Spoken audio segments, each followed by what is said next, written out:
Okay, beauty, you already know what it's about.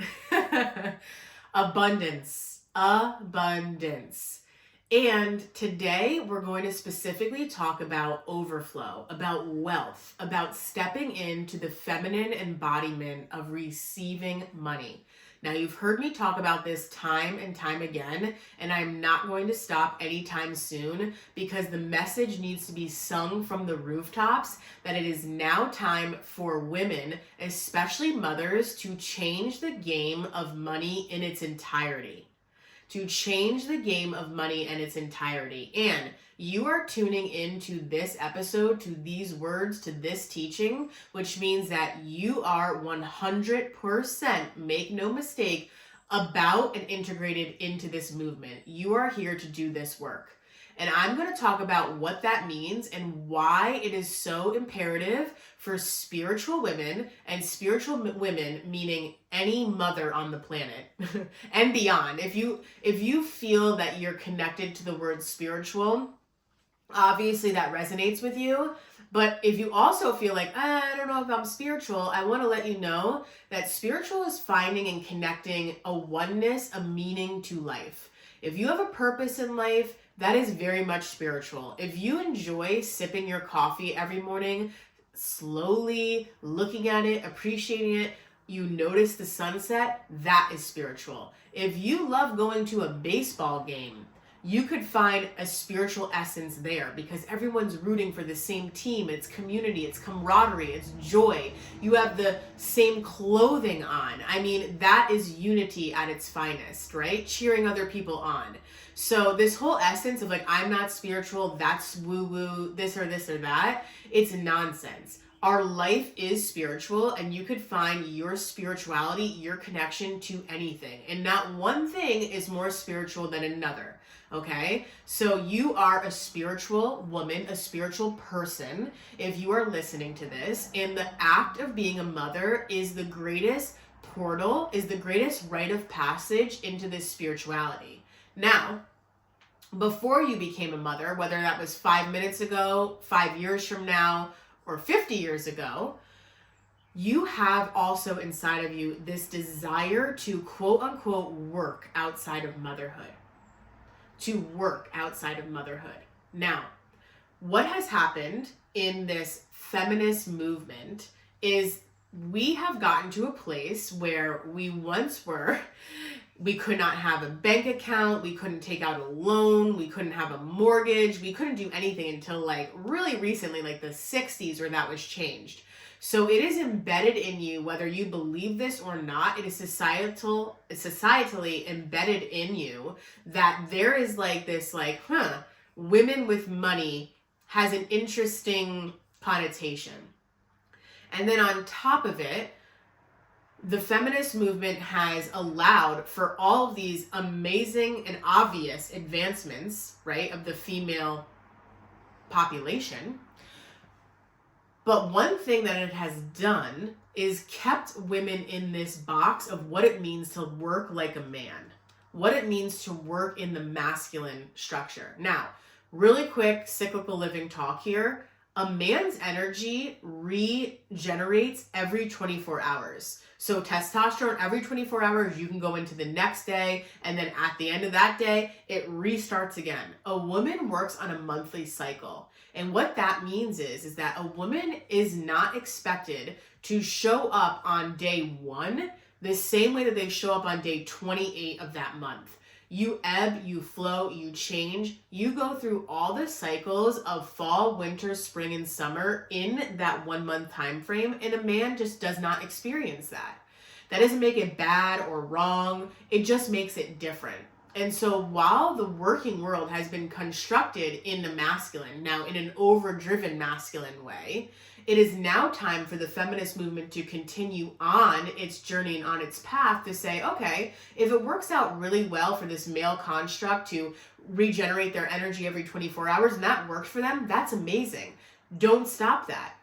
But if you're feeling this inkling like, that doesn't work for me, maybe bouncing back into my corporate job 8 weeks postpartum, still recovering from surgery, doesn't feel good for me to travel Doesn't feel good for me to be away from my baby for 12 hours a day. Doesn't feel good for me to be traveling on a plane 8 months pregnant with a 2-year-old at home, right? You know, because even saying that out loud sounds like a little Looney Tunes that we would even expect that to be. Now is the time for us to say, okay, motherly wisdom, the creator of humanity, the creator of all is the mother. It's up for us now to create a new way of being. And it's up to you to create this new way of receiving income. And notice how I didn't say earning. Earning is the push. Earning is the grind. And that is something that you have learned in school, in corporate, in being passed down from generation to generation. Hard work equals more money, right? How much have we heard that? Hard work equals more money. Well, we're entering a new era, and you are a part of it, where it's energetic work. Yes, it's putting out energy. It's making an effort to create a container where you are receiving of income, where you are the receiver of this income. And this is the feminine way. Now, I want to share with you a couple things where it's like, oh, Alexa, I don't really feel this way. I feel like confident in my money making. I feel confident in all of this. And that's well and great. But money is a very fun topic because it is a game. It is all relative. You've heard me talk about this before, that $100K and someone handed to someone on the street, they're going to drop to their knees, thank Jesus, love, Gaia, whoever comes into their mind, heart, soul, they will be in such gratitude of receiving this $100K seemingly from the sky. And somebody else is going to look at their bank account with $100K left and feel as though they're on the brink of bankruptcy. Okay? What is the difference there? The difference there is the energy, the essence, the feeling of this amount of money, because it's the exact same amount of money. So whether you have made millions of dollars or you're not there yet, it doesn't mean that the learning lessons of money life are gone once you make your first million. If that were the case, we see time and time again, athletes, you know, people that win the lottery, that win these massive sums of money, and then years later, they no longer have money, or they're bankrupt, or they have, you know, $0 left. Now, why is that? They received all of this money, but they weren't able to hold it. And that is because the money game is very much all a part of your neurological system. You have to feel worthy of being able to hold a sum of money before the universe will come and give you said sum of money. You have to be able to attune yourself to the receiving, the holding, and then sending the money back out with intention into the world. Now, that means a multitude of things that we will get into in Birth Your Biz, and mic drop moment, I'm going to be coming out with specific meditations, specific affirmations that are going to change your brain, change your way of thinking, change the energy that you have in the relationship that you have with money. And that way you will be able to recognize it, see it, hold it, and call in more. That is going to be coming soon, because this is a much needed topic specifically for women, because it's time for us to light this whole thing up with the rainbow to say, this is the era, here we go. No more like boss babe era. That was once awesome and cool. I was one myself. And then I became a mother and I had to step into a totally different portal. And I'm like, how am I going to integrate all these things? And once I found success in my entrepreneurial journey, which was not easy, and I have been able to fast track other moms into getting to where I am now without the stop gaps and the trips and the falls that I had to take to get there, because I have to learn that I had to undo all of the programming I learned from the corporate business in order to be this entrepreneur. And the mama CEO that I am. I thought at one time I was just going to be able to take the things I learned from corporate and plug them into my entrepreneurial journey, and boom, not only was I going to be successful, but I was going to bring in X more amount of dollars than I was previous. And when I actually found out that I had to unroll and unwave things that I had learned that were stopping me in this entrepreneurial journey. Because when you set out as an entrepreneur, it is very much connected to your own person, your own leadership. Whereas when you're working for another company, it's so much easier to be like, boom, this is my task, this is my job, this is what my quota is, this is what I'm expected to do, this is a handbook on how to do it, get in, get out.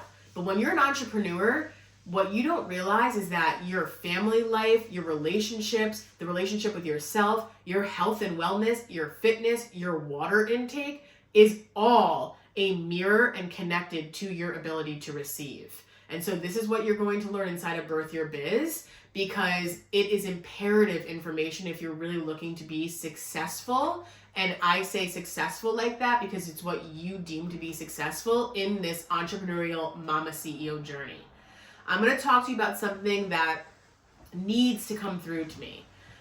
There is a video that I saw, or a reel that I saw on social media. This woman is a yoga, she's an influencer, but she definitely has a health and wellness background. That's what she does on screen, off screen, and I think she has like 4 or 5 children.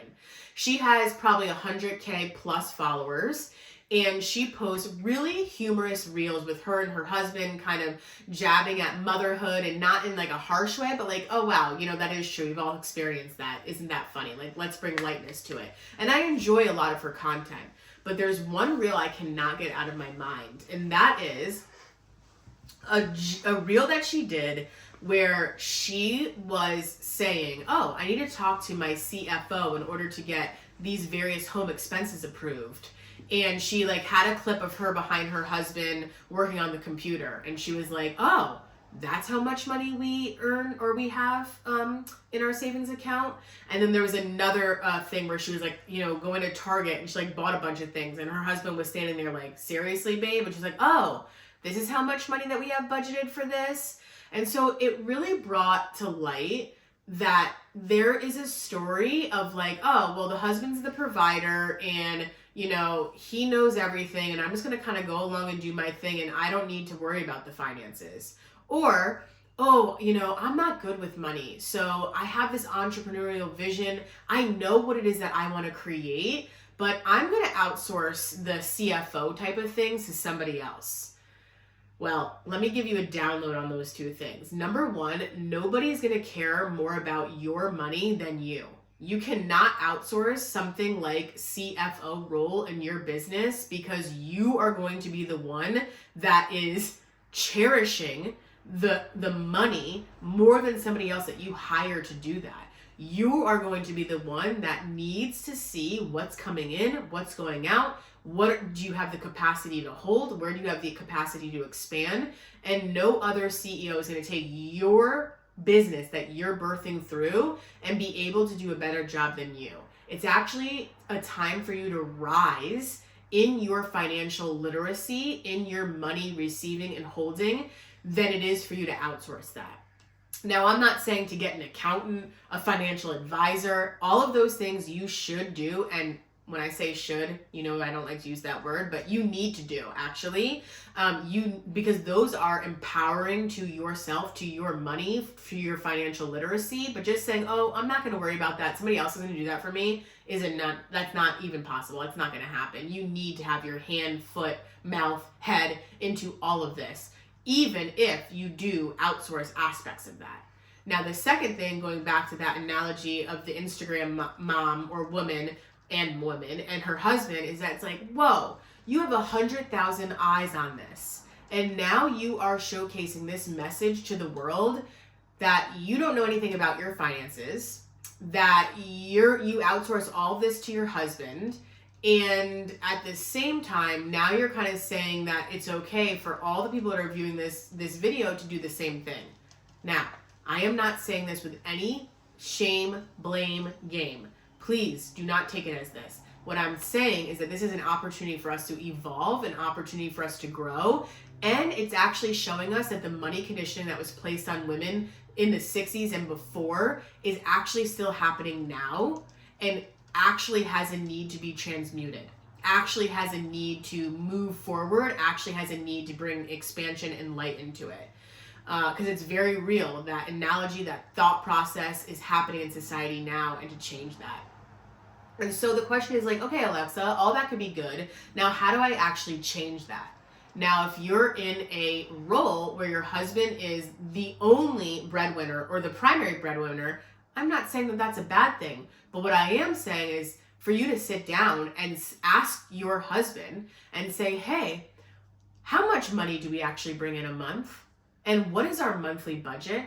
And I want to be in the know of the financial decisions that we're making. What is your earning potential? What is your bonus structure? Start to get really curious about these sort of things and have a meeting of the minds as it relates to the money in the home. Because you can easily outsource that to your husband and say, yep, I'm taken care of and here I am. But you are now playing into the role of, I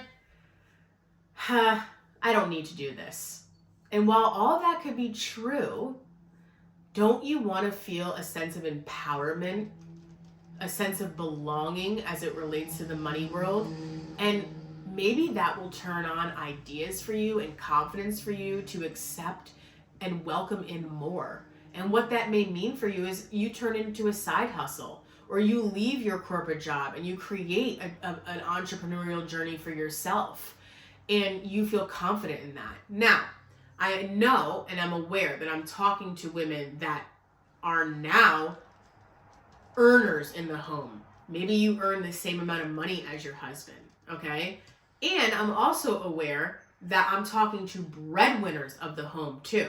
I'm talking to women that maybe are the sole income providers for your family. Wow, that is beautiful. You are doing it, sister. Now, you might be walking around with pressure. You might be walking on with pressure on your shoulders. It's like, oh my gosh, I have to provide this for my family. I have to be a presence in a motherly role with my children. What does this all look like? And it still means that the conversation with money now comes into the home. Sitting down with your partner and saying, hey, this is what it is that I'm earning. This is what it is that I'm receiving. What is it that you could do to manifest $5,000 a month, $500 a month, $50 today? What is it that you can do that you could turn on this river of abundance in your life and into our lives? How can you bring levity? How can you bring lightness? How can you bring education to this money talk? Now, I know that this is a real and true thing because one of the main reasons that couples divorce is due to money. One of the main reasons. They don't see eye to eye on their spending habits. They don't see eye to eye on maybe what their budget is. They don't see eye to eye on their earning capacity. They're overspending to keep up a look, whatever it may be, and however it shows itself in your house, the best thing to do is communicate about it. The best thing to do is bring it up. The best thing to do is talk about it consistently. So maybe that looks like once a month or twice a month, you're sitting down with your partner and you're having a budget talk or fiscal year talk for what as it relates to your own family. Now, I think and feel the importance of having what a quote unquote budget is, but I am also not of the mindset that we need to restrict our dollars in such a way that we were taught by our parents that we had to do. In fact, the type of money mindset that I'm in is increasing the capacity and increasing the revenue streams and increasing the rivers of money that flow into your household and into yourself. And that could look like a passive business. That could look like an online program. That could look like a multitude of things for you and your family. But that's what I'm on the mindset of. Really being mindful of, okay, these are the dollars that are coming out. These are our non-negotiables. This is what I would like to spend money on for my children's education. This is what I would like to spend money on for myself. This is what my husband would like to spend money on. This is what our monthly fees are to run our home. Okay, so then you get that number. And also, this is what we want to put into savings. This goes into the college fund, whatever it is for you. And then it's like, okay, for us to feel good, this is what our revenue streams could look like. And then for us to feel really good, this is what our revenue streams could look like. And then play with it. How do we manifest that amount of money? What does that look like? What could that feel like? Now, another thing that I've been using in my home, which is super important for us to begin this money talk with our children, is the priority of money. So when we're walking around the store, and my child wants to get something, I don't say the words, I can't afford that. I can't afford that. Because that is putting a stopgap between you and money.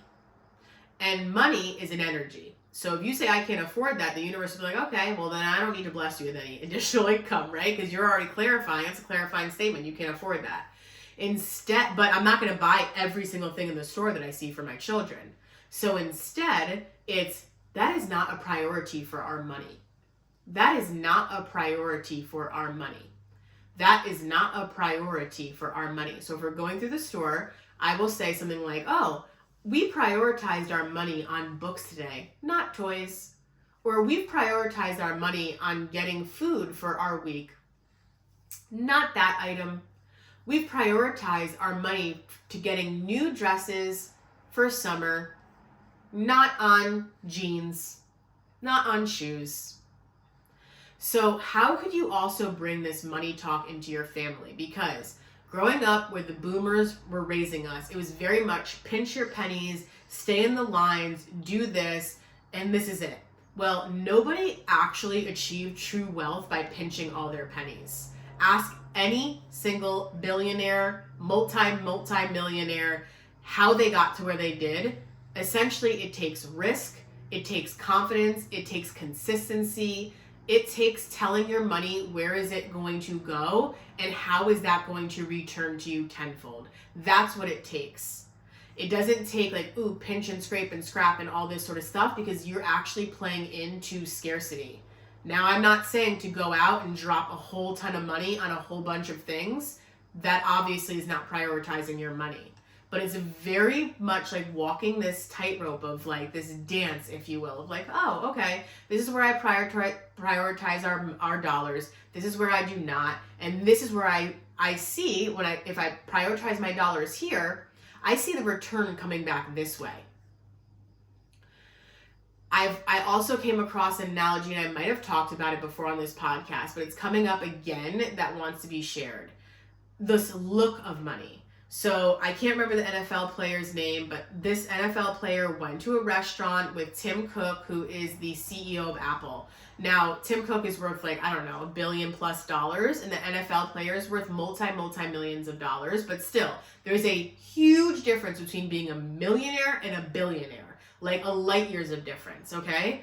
Now, the billionaire walks into this restaurant in nondescript clothing, wearing an Apple Watch valued at what, like $1,000, and the NFL player is walking into this restaurant wearing a Rolex that's worth like $500,000 in more flashy clothing. Now, all of society recognizes the NFL player in this restaurant, taking pictures with him, asking him for autographs, and almost nobody recognizes the billionaire, the CEO of Apple, where pretty much 99% of the people in that room has his product in their pocket, okay?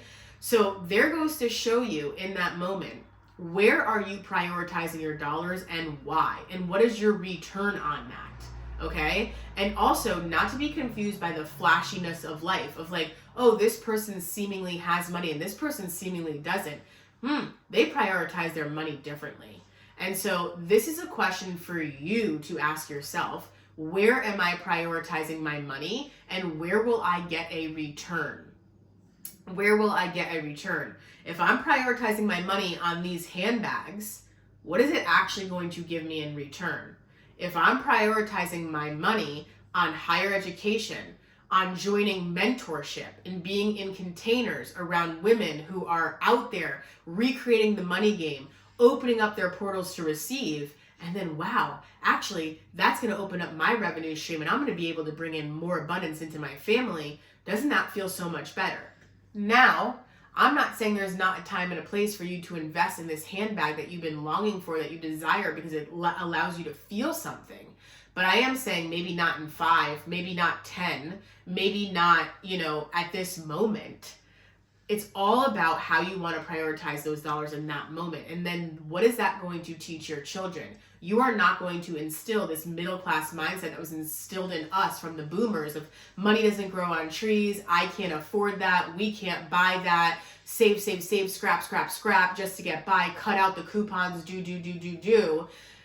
What we are actually going to be giving our children is the empowerment to send their dollars where it matters, and giving them the empowerment to understand that they could play the money game differently. And so this happens, I've seen this a ton of times with women that have spiritual businesses. And that is because as women, we are caregivers. So we are givers. We give. And then our ability to receive is a little bit stunted. So if you're in this action mode where it's like you're constantly giving to your kids, you're constantly giving to your partner, your friends, the school, you're over giving to the school all the time, and with your time, your energy, and your capacity to receive back from that is like a small little drip compared to the ocean that you're giving out to the world, well, that is absolutely going to affect the mindset that you have about receiving money for your business. There's a blockage there. There's a blockage there. And so when we go through Birth Your Biz, we are going to be changing and bringing it more in balance and more in flow, the giving and then the receiving. Wow, it would feel really delicious for me to receive this right now. Wow, it would feel really worthy for me to receive this amount of money right now. Wow, it would feel really great for me to receive this feeling right now. So the other thing is that when we are working in energetics, in the spiritual realm, so whether you're a Reiki practitioner, a psychic, a medium, a creator, an artist, a musician, whatever it may be, if you're working in this very creative, ethereal realm, which is very important work for our world, we oftentimes forget to be grounded in this earthly existence, and a very real and true part of this earthly existence is money. Money touches every single person's hand. Think about it. In the world, money touches every single person's hand. Not every food does, not every religion does at all, not every language does, but money is the currency that is known everywhere. The barter system. I do this, you do that. Here we go. Money is a part of our world. Instead of looking at it as like this bad, ugly, let's not talk about this thing, it's the time for us to move into the next level of it. And that very much comes into your spiritual practice, your spiritual business, your spiritual teachings, because it's been ingrained in you, not only from this lifetime, but from lifetimes way past, that, I do this work, but I don't charge what it's really worth. I don't charge the true value of what my client is receiving from this, because it's easier not to have that conversation with money, or I shy away from that conversation with money, or I'm not good with money, or I was told I wasn't good with money. Now is the time for you to change that, because in order to really service your clients, we have to set what they're receiving at the appropriate value. Now, notice how I said the value is not attached to you, because while you are your business and your business is you, it's actually a separate entity. And so we're not charging people based on what you feel worthy of. You're charging people based on what they're receiving. And so that's a huge switch that we're also going to go through in Birth Your Biz, of actually how to quantify what it is that you're doing and what it is that you're charging. Because I can guarantee you, if you have a business now, you're not charging enough, or you're scared about what the capacity to receive looks like because you've been in an overdriving giving mode. And now is the time for all this stuff to come back into flow. So it is so worthy of you to step in to putting on this crown of abundance as it relates to money.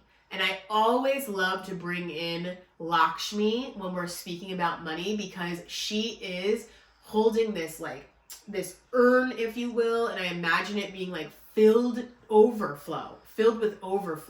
And she's always dripped in gold, and she is the holder of fertility and abundance and play and pleasure and the goodness of life. And that is what you will be turned on to 100% with receiving this income, with receiving this money, with receiving the teachings of money, with the knowledge of money, with the relationship of money. And then on my desk, I have King Luber, who's been coming to me as well. And he's the divine masculine holder of all things finances. He's the god in the Hindu religion of finances and flow and all things as it relates to money. And so when these two entities work together, and I kid you not, they're on my desk right now. You can't see them in the frame, but both of them are looking at me. And it's like when these two things are together, when you have a masculine structure, not an overdrive of masculine working, but a masculine, beautiful structure of your business, or if it's not your business, a structure of your household finances with this dance of femininity inside of it, with this Lakshmi, I guarantee you will open up these streams of revenue in a whole different way than you've ever even imagined. And that's what's possible, because abundance is your birthright. Abundance is your birthright. You are here to experience the joy of life. You are here to experience the pleasure of life. And you are here to experience the overflow of money, because that is what is here on this earthly life. And if there's something that you desire, it means it's for a reason. It means it's for a reason. One of my gurus, Wayne Dyer, always would talk about, or I invested and brought into all of my cells, this teaching of his. He was like, if you knew how much money was actually available on this planet, your mind would blow. He was like, it's mind blowing. It's staggering how much money is actually available to you. You could take a dump truck and back it up and fill it up with money all the time, and there still would be overflow. Money is a construct of energy, so it's never ending. There's constant supply. The only thing that needs to tweak and change is how you actually back up that figurative dump truck and be able to receive it, and how it's so much tied in spiritual and energetic work and in the modern day constructs of how to run a business. And so you are going to get that inside of Birth Your Biz. I keep saying that because it's the truth. There are women inside of that now that are getting aha moments and understanding, wow, what is the possibility? What is the potential? Oh, this is what I'm doing here. I am going to increase this because the value that I'm giving. And then it's like, oh, that makes sense. And so you have your own personal story, whether you're just thinking about owning your own business or whether you are in ownership of it but are looking to recreate it in a multitude of ways. You have the power now to receive what you truly desire. You have the power now. So this is the time. Awaken it inside of you. Bring out that conversation with your partner, whether you're the breadwinner, whether he's the breadwinner, whether you're both the breadwinner, but you're thinking, wow, I want to do something different. I want to change up. Communication is key. Bringing lightness to this topic that it's like hush money, right? We've even heard that before, like shh, shh, shh. Nobody talks about that. That's a faux pas. We don't want to understand what our neighbor makes or talk about what our friend makes, but we'll talk about like the intimate details of their marriage, but we're not going to talk about like the money details of things. Now, I'm not saying to go out and do that, but I am saying to do that for yourself. Write it to pen to paper.